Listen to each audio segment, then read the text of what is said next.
Someone loves you. They have never lied to you, never betrayed you, never given you a single reason to doubt them. And yet, you check their phone. You read between every line. You wait for the moment everything falls apart. Because somewhere in your nervous system, a decision was made a long time ago. People cannot be trusted. A 2020 study from the University of Gothenburg found that nearly 1 in 3 adults report significant difficulty trusting people in close relationships, not because of anything those people did, but because of what someone else did years ago. And here is what makes this genuinely disturbing. The brain that developed trust issues to protect you is the same brain that is now destroying the relationships you actually want to keep. This is what is actually happening inside. Trust issues do not begin with a partner who cheated. They do not begin with a friend who betrayed a secret. They begin much earlier, much quieter, in a place most people never think to look. British psychiatrist John Bowlby spent decades studying how infants bond with caregivers and what happens when that bond is disrupted. His attachment theory, now foundational to modern psychology, found that children form internal working models in the first years of life, mental blueprints, for what relationships feel like, for what to expect from other people, for whether the world is safe or dangerous. A child whose caregiver is consistently warm and responsive develops what Bowlby called secure attachment. They grow up believing that people can be trusted, that reaching out is safe, that vulnerability will be met with care.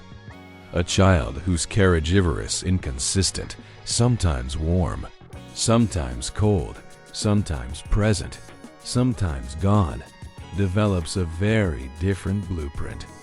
One that says, people are unpredictable. Closeness is dangerous. The only safe strategy is to never fully trust. And that blueprint, formed before you could speak, runs in the background of every relationship you will ever have. But here is what makes it worse. The blueprint is not just psychological. It is biological. When you experience a significant betrayal, a cheating partner, a lying friend, a parent who consistently let you down, your brain does not simply file it as a bad memory. It rewires. A 2010 study published in Nature Neuroscience found that social betrayal activates the same neural pathways as physical pain.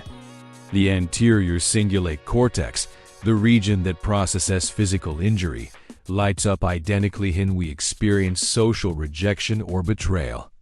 Your brain does not distinguish between being stabbed and being deceived by someone you trusted. Both register as threats to survival. And because the brain's primary function is to keep you alive, it adapts. The amygdala, your brain's threat detection center, becomes hypersensitive. It starts scanning constantly, looking for warning signs, interpreting neutral behavior as potential danger. A delayed text response, a change in tone, a slightly different look. To someone without trust issues, these are nothing. To a brain that has been betrayed, they are sirens. Researchers at the University of Toronto found that people with significant trust issues process ambiguous social information as threatening, even when there is no evidence of threat. The brain is not being irrational, it is being efficient. It learned a pattern once. It is applying that pattern everywhere. But the cost of that efficiency is the thing nobody talks about. Here is the part that makes trust issues genuinely heartbreaking. The person with trust issues is not cold. They are not unfeeling. They are not incapable of love. They are often the people who feel everything most deeply. Because the original wound, the betrayal or abandonment that rewired the brain, only happens when you care not to be hurt. You cannot be betrayed by someone you never trusted. So the person with trust issues is simultaneously someone who wants closeness desperately and someone whose nervous system treats closeness as danger.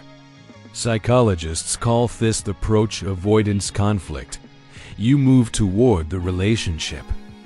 The fear response fires. You pull back. The other person notices the distance. They pull back too. You interpret their pulling back as confirmation. See, they were going to leave anyway. The prophecy fulfills itself. A 2018 study from the journal Personal Relationships found that people with trust issues unconsciously behave in ways that push partners away, then cite the partner as withdrawal as evidence that their distrust was justified.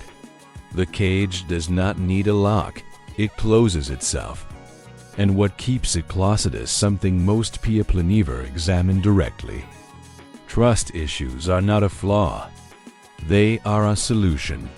Specifically, they are the solution a younger version of you developed to a very real problem.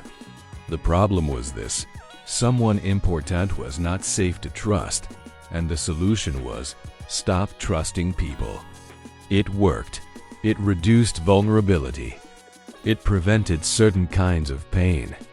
It created a wall that functioned exactly as walls are designed to function, keeping things out. The problem is that walls do not discriminate. They keep out the people who would hurt you and the people who would not. Dr. Harriet Lerner, clinical psychologist and author of the Call of Dance of Connection, spent years working with people who struggled to trust in relationships. Her finding was consistent. Trust issues are almost never about the present relationship. They are about a past one or several that the nervous system has never been given permission to resolve. The distrust is not directed at the person in front of you. It is directed at the ghost of someone who hurt you a long time ago. And until that ghost is named, until the original wound is acknowledged rather than managed, the wall stays up. For everyone, including the people who genuinely deserve to be let in. The thing nobody wants to hear about trust issues is that insight alone does not fix them. You can understand attachment theory. You can identify your triggers.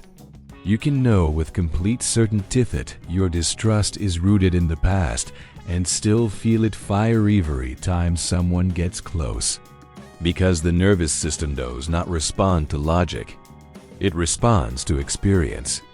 What actually moves the needle, according to research from the University of California, Berkeley, is something called corrective relational experiences, small moments, repeated over time, where vulnerability is offered and met safely. You share something small. The other person does not use it against you. You share something slightly bigger. They are still there. Each safe experience sends a quiet signal to the threat detection system. This one is different. This is not a guarantee. It is not fast. It is not a single breakthrough moment. It is the slow, patient work-off, teaching a nervous system that learned danger, that safety is also possible. And it requires something that trust issues make almost impossible. Staying when the urge to run is loudest. Staying when the brain is generating every possible reason to leave.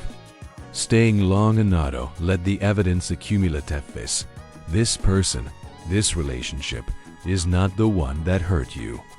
If you have trust issues, this is not a character flaw. This is a nervous system that did its job too well. It protected you and protection was necessary. And now it is protecting you from things that do not require protection anymore. The person who hurt you taught you that trust was dangerous. But they only had that power because you trusted them first. That capacity to trust, to open, to let someone in, was never the problem. It was always the point. The work is not to stop protecting yourself. The work is to learn, slowly, carefully, one safe experience at a time, who actually deserves to be let past the wall. Subscribe to Psychora, because understanding yourself is the first step to choosing differently.